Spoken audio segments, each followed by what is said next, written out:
I'm going to go over some film photography myths. Misconceptions. Number one is your camera determines your image quality. In the case of film, it doesn't. So if you're coming from a digital world, it's all about your lens and the camera you have. But in the film world, there's a lot more variables. So if you have a very grainy film, your resolution is going to be lower. If you have a fine grain film, your resolution is going to be higher. It all depends on your lens, your film stock, and your development process.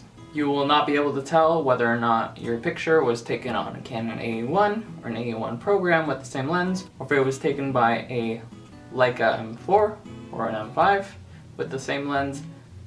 It doesn't really matter.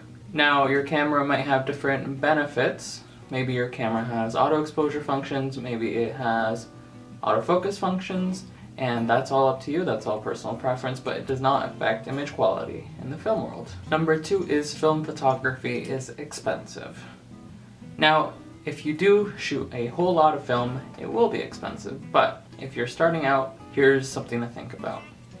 An average beginner DSLR in Canada is about $500. I bought this SLR, this Canon A1, for $40. That's $460 difference. Now, a roll of color film, Kodak Color Plus, is about $5 here.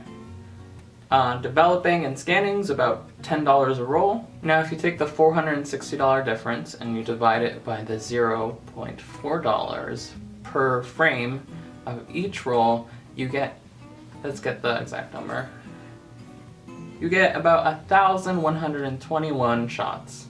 That's a whole lot of shots. Some people don't even shoot that much on their digital camera. So your barrier to entry in film is way, way lower. Now, the last misconception is that digital photography has made film photography obsolete. Now, that's absolutely not true, because there's so many benefits to shooting film. For one is the colors. The colors cannot be replicated 100%. Film is a completely analog process with so many variables that it's impossible to account for all of them when you're trying to replicate the look on a digital camera. Film is still the king of medium format.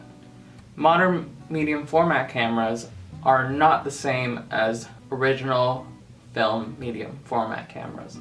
Their sensor sizes are not as large as 6x6 and 6x7 medium format cameras. When you have a bigger sensor, you get way blurrier backgrounds. It looks so creamy, looks great, and that's just something that you can't really replicate quite yet on digital, at least at the same price.